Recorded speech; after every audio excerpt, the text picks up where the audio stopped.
All, my soulmate, my friend, my partner, my everything.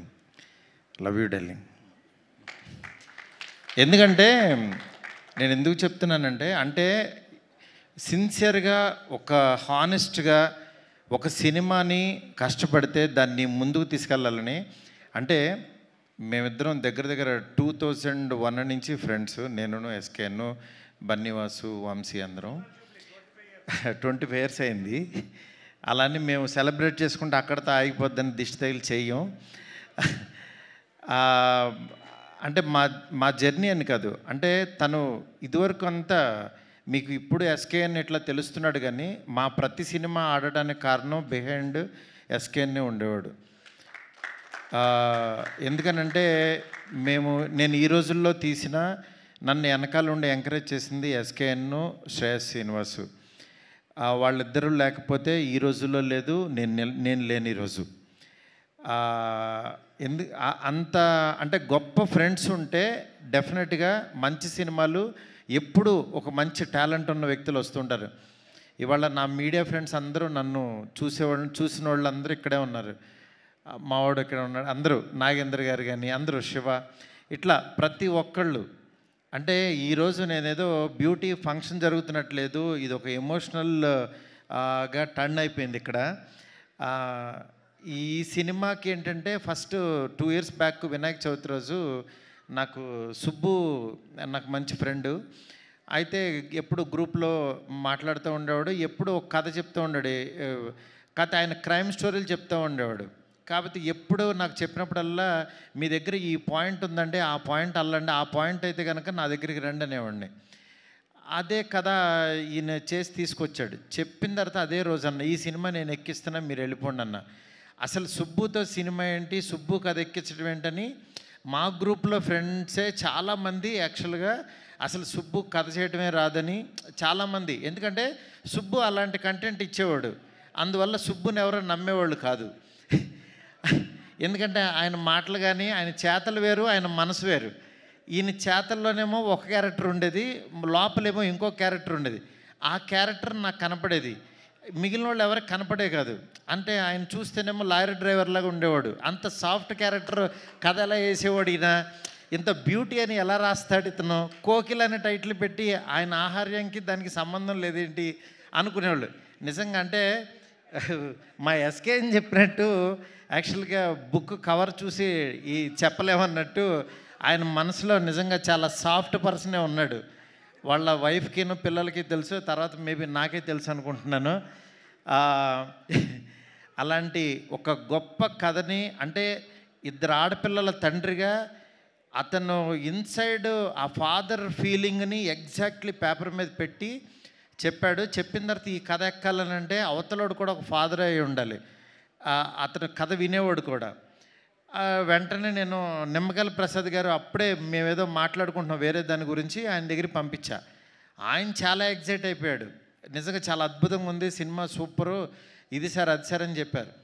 చెప్పిన తర్వాత మళ్ళీ కూర్చుని యాక్చువల్ నిమ్మగల ప్రసాద్ గారికి నచ్చింది, ఎక్కిస్తున్నామని చెప్పాను. దాని తర్వాత ఒకసారి దీనికి ఏంటంటే చాలా ఇన్సెక్యూరిటీ. ఫస్ట్ అసలు కథ కంటే పక్కనోడు మన గురించి ఏమనుకుంటున్నాడు, డైరెక్షన్ డిపార్ట్మెంట్ నమ్మడు, ఇంకెవరినే నమ్మడు ఆయన. ఇంట్లో వాళ్ళ వైఫ్ కూడా ఏంటి పక్క రూమ్లోకి వెళ్ళింది, ఏం మాట్లాడుతుంది అని ఇట్లా ఎక్కువ పాపం ప్రపంచంలో ఎక్కువ దెబ్బలు తినేసి, లారీ దెబ్బలు తినేసి ఆయనకి ఎక్కువ ఏంటంటే అనుమానం ఎక్కువ. చుట్టుపక్కల జనాలు ఏమనుకుంటున్నారు, కిందకి వెళ్ళినోడు ఏం మాట్లాడుతున్నాడు అని పైనుంచి చూడటం, ఇట్లా ఉంటుంది ఆయన క్యారెక్టర్ అంతా. ఇలాంటి దీంట్లో ఆయన ఏంటంటే మీరు పక్కన వాళ్ళు వదిలేసేయండి సార్, మీరు రండి అని చెప్పి ఆయన కూర్చోబెట్టి, నాకు మ్యూజిక్ సిట్టింగ్లో ఉన్నప్పుడు నేను ప్రసాద్ గారికి కూర్చుని ఈ సినిమాని నేనే ఒక డైరెక్టర్గా ఫీల్ అయిపోయి నేను షార్ట్ టు షార్ట్ మాట్లాడేసి రికార్డ్ చేసుకోండి అని చెప్పేసిన తర్వాత ఆయన మళ్ళీ అబ్బా అద్భుతం గురూజీ సూపర్ అని చెప్పి నా దగ్గర చెప్పి, అలా సముద్ర బొడ్డు దగ్గరికి వెళ్ళి ఆయన కైండ్ ఆఫ్ మేకింగ్ చెప్తాడేంటి, నేను ఒక కథ రాస్తే అని చెప్పి పాపం ఆయన మనసు పంచుకున్నాడు. అది తప్పులేదు, ఎందుకంటే ఆయన నా స్టోరీని ఆయన చెప్తాడేంటండి, నేను ఎలా అనుకుంటున్నాను ఆయన ఏమనుకుంటున్నాడని. ఆ రోజంతా పాపం చాలా డిప్రెషన్లోకి వెళ్ళిపోయాడు ఈయన. వెళ్ళిపోయి డైరెక్షన్ డిపార్ట్మెంట్ని కూర్చోబెట్టి, ఇక్కడ మారుతి ఒకడు ఉంటాడు, నేను ఒకడు ఉంటా, నా వర్షన్ చూడాలి కానీ ఆయన వర్షన్లో నా సినిమా తీయమంటే ఎట్లా కానీ డిస్కషన్ పెట్టేవాడు. ఇవన్నీ మీటింగ్ అయిపోగానే వాళ్ళు నాకు ఫోన్ చేసి చెప్పేవాళ్ళు, సార్ మీ గురించి ఇలా అంటున్నాడు. ఆయన బాధ నాకు అర్థమైంది. పాపం ఆయన కథ ఎక్కడ నా ఇన్స్పిరేషన్ వల్ల పాడు చేసేస్తానో అని భయం వేసింది. అది తప్పేం లేదు, ఈవెన్ నేను డైరెక్టర్ అయినా నేను అది ఇదవుతానని నేను పిలిచి, సుబ్బు గారు మీరేం భయపడద్దు, మీరు మాకు నిమ్మకల్ ప్రసాద్ గారికి నచ్చే సినిమా తీయాలని అంటే, పాపం మేబీ మీరు తీయలేకపోవచ్చు, మీరు ఒకసారి ఆలోచించండి అంటే ఆయనే అన్నాడు, అవును సార్ ఈ కథ మిమ్మల్ని, నాకు మీ ఫ్రెండ్షిప్ ముఖ్యం, నాకు మీరు అనుకున్న జెన్యూనిటీ ముఖ్యం, నాకు మాకు కథ లేకపోయినా పర్వాలా, సినిమా లేకపోయినా పర్వాలా, నాకు మీతో జర్నీ ముఖ్యం సార్, నేను ఈ డైరెక్షన్ ఎవరికైనా ఇచ్చేస్తాను అన్నాడు.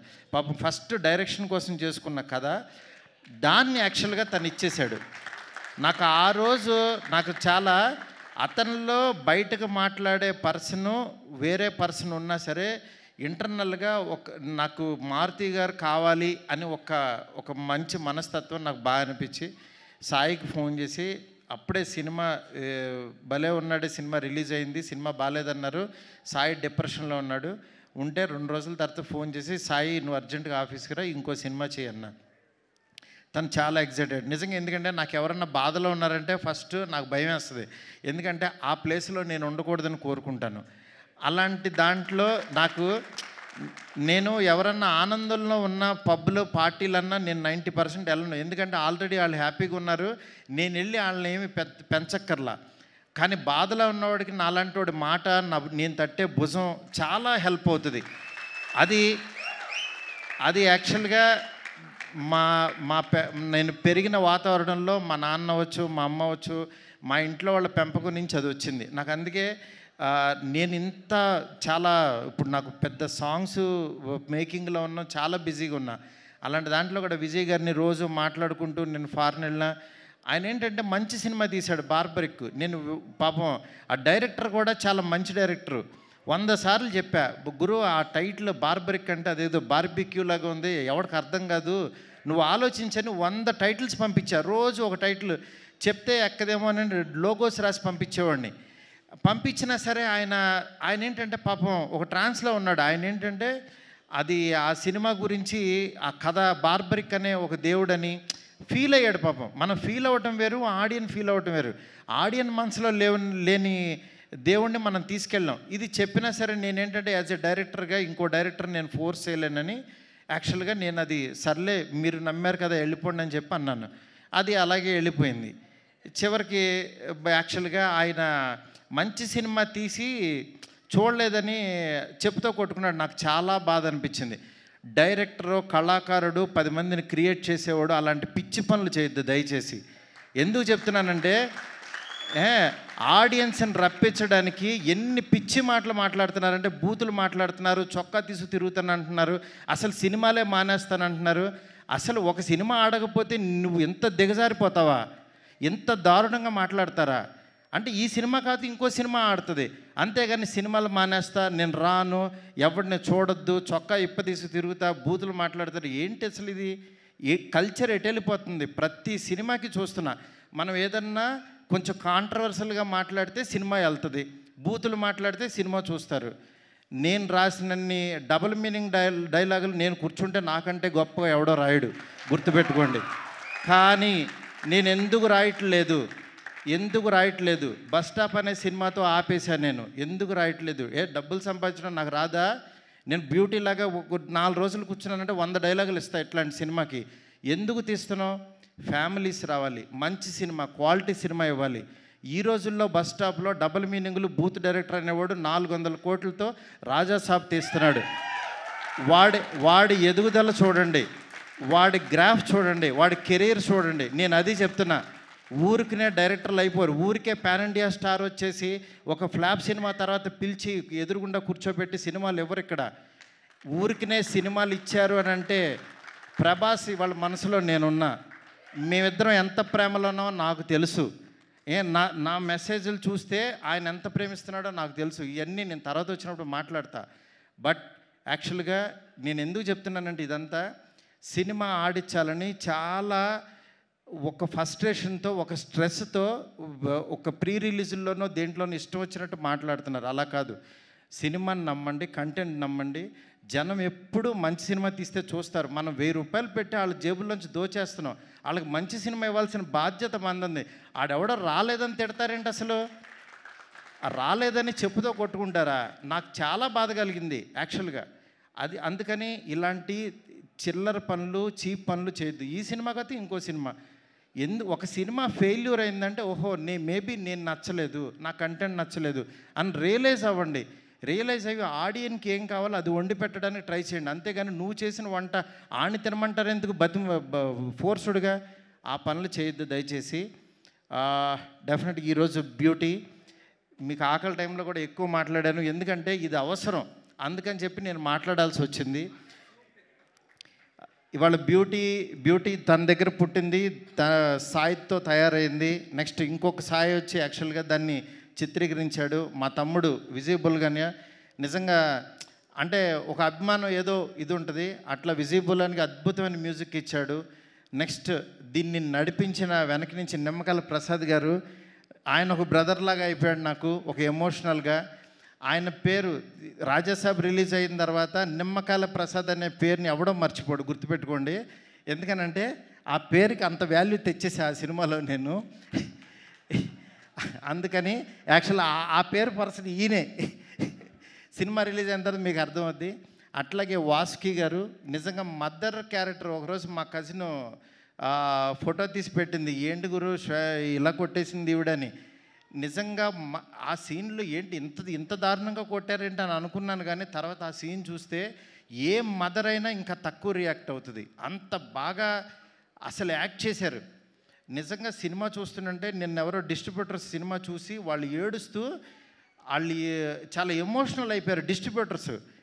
దానికి కారణం యాక్చువల్గా దీనికి యాక్ట్ చేసిన మదరు ఫాదర్ క్యారెక్టర్స్ వాసుకి గారు, నరేష్ గారు ఎప్పుడు నరేష్ గారు రావు రమేష్ గారు కానీ నాకు, అలాగే మురళీ శర్మ గారు, వీళ్ళు ఎప్పుడు నాకు ఎప్పుడు గుండెల్లో ఉంటారు. ఫోన్ చేస్తే టక్కమని వచ్చి చేస్తూ ఉంటారు. అట్లాగా నాకు నరేష్ గారు ఈ సినిమాకి యాక్చువల్ ఫాదర్ క్యారెక్టర్ చేయాలంటే ఆయన సెట్కి వచ్చి మారుతి గారు మీరు చెప్పారంటే చేసేస్తాను, నా గురించి మీకు తెలుసు కదని చేశారు. నిజంగా సినిమా చూస్తే మీకు అర్థమవుద్ది. ఈరోజు ఎక్కువ మాట్లాడాల్సి వచ్చిందంటే కంటెంట్. సినిమాలో దమ్ముంటేనే ఆ సినిమా మన చేత మాట్లాడేస్తుంది.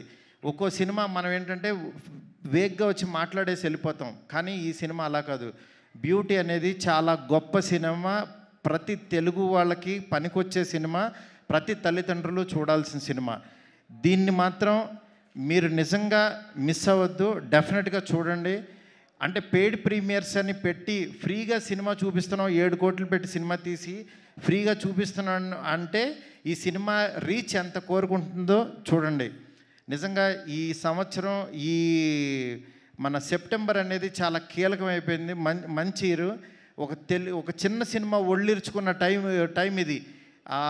లిటిల్ హార్ట్స్ బాగా ఆడింది. అట్లాగే మా విశ్వప్రసాద్ గారికి ఒక పెద్ద హిట్ వచ్చింది, నా ప్రొడ్యూసర్. చాలా హ్యాపీ మూడ్లో ఉన్నాం. అలాగే 3rd వీక్ రిలీజ్ అయ్యే ఈ సినిమా బ్యూటీ డెఫినెట్గా చూడండి. అలాగే కళ్యాణ్ గారిది ఓజీ వస్తుంది. ఓజీ సినిమా ఎంత బాగుంటుందో నాకు తెలుసు. ఆ సినిమా ఎట్లాగో చూస్తారు. దానికి ముందు వచ్చే ఈ సినిమాని కళ్యాణ్ గారి ఫ్యాన్స్ అందరూ, ప్రభాస్ గారి ఫ్యాన్స్ అందరూ తప్పకుండా బ్యూటీ చూడండి. ఎందుకు చెప్తున్నానంటే మన ఫ్యాన్స్, మన హీరోలు చెప్పిన మాటలతో వచ్చే సినిమాలు, వాళ్ళు ఇన్స్పిరేషన్ ఇచ్చిన సినిమాలు మనం చూడాల్సిన ధర్మం మనకుంది. ఎందుకంటే కళ్యాణ్ గారు ఒక ఆడపిల్లకి లైఫ్, ఆడపిల్లల పేరెంట్స్ ఎలా ఉండాలని చెప్తే దాని నుంచి ఇన్స్పిరేషన్ తీసుకుని యాక్చువల్గా అల్లిన కథ కాదు ఇది, రియలిస్టిక్గా జరిగిన కథ. వైజాగ్లో ఒక క్యాబ్ డ్రైవర్ కూతురికి జరిగిన ఒక రియల్ ఇన్సిడెంట్ని తీసుకుని కథగా చేసిన సినిమా. దయచేసి ఎవరు మిస్ అవ్వద్దు. బ్యూటీ చాలా బాగుంటుంది. బ్యూటీ అద్భుతమైన సినిమా. సెప్టెంబర్ 19th థియేటర్లోకి వస్తుంది. Don't miss it. ఈ సినిమాని మాకు ఎంకరేజ్ చేసిన ఆదిత్య మ్యూజిక్ కానీ, అట్లాగే జీ వరల్డ్ కానీ, జీ మ్యూజిక్ వాళ్ళు, నెక్స్ట్ జీ టీమ్ అందరికీ కూడా చాలా చాలా థ్యాంక్స్. నా వాల్స్ అండ్ ట్రెండ్స్ వాళ్ళు ఇవన్నీ క్రియేటివ్స్ అన్నీ చేస్తున్నారు. అట్లాగే ప్రమోషన్ యాక్టివిటీస్ చేసిన ప్రతి ఒక్కరికి, ఈ సినిమాని ఎంకరేజ్ చేస్తున్న ప్రతి మీడియా ఫ్రెండ్కి చాలా చాలా thanks. Thank you so much. ఎవరినన్నా మర్చిపోయి ఉంటే దయచేసి క్షమించండి. Thank you so much. Thank you Maruthi garu, thank you so much. And ఈ స్పీచ్ చాలా ఇన్స్పైరింగ్ స్పీచ్ అసలు. Thank you so much and thank you so much for your support for this film. And entire team అందరికీ all the very best. And once again thank you so much. వేదిక మీద ఉన్న వారందరికీ, SKN గారికి special thanks తెలియజేసుకుంటున్నాం. And Maruthi garu special thanks to you. Naresh garu thank you. And everybody congratulations. Firstly మంచి బజ్తో release అవుతుంది September 19కి. ఓకే, మీరు వీళ్ళిద్దరి గురించి చెప్పాలి. నీ అమ్మాయి ఎంత పెట్టల్లే ఎంత ఉంది, కానీ సినిమా ఎంత బాగా చేసిందంటే, అంటే మన తెలుగు ఆడపిల్లలు కూడా అంటే చాలా బాగా యాక్ట్ చేస్తున్నారు. కానీ ఈ అమ్మాయి ఒరిస్సా అండి, లాంగ్వేజ్ తెలియదు, ఓన్లీ ఎమోషన్ పట్టుకుని లైన్ టు లైన్ యాక్ట్ చేసింది. మీరు సినిమా రిలీజ్ అయిన తర్వాత మనకు బయటికి రాగానే వీళ్ళిద్దరు స్ట్రాంగ్గా గుర్తుండిపోతారు. అంత గొప్పగా యాక్ట్ చేశారు. అంకిత్ గురించి యాక్చువల్గా సినిమా అంతా నార్మల్గా ఉంటాడు, లాస్ట్ హాఫ్ అన్ అవర్ ఇంకొక షేడ్లో చూపించాడు. నిజంగా అది కేవలం ఆర్టిస్ట్ అయితేనే చేయగలడు. అది అగైన్ హీ ప్రూవ్డ్. అంటే నేను ఇతను సార్ అంకిత్ మంచి యాక్టర్ ఇది అని చెప్తున్నారు. జోహార్ అనే సినిమా చూశాను, దాని తర్వాత ఈ సినిమా చూసిన తర్వాత మాత్రం అంకిత్ బయట ప్రతి ఒక్కడికి గుర్తుండిపోతాడు. అట్లాగే ఈ సినిమాని ఎడిట్ చేసిన మా ఉద్దవ్కి, ఇంకెవరన్నా మర్చిపోండి సారీ, చాలా చాలా thanks. Thank you all. Thank you sir.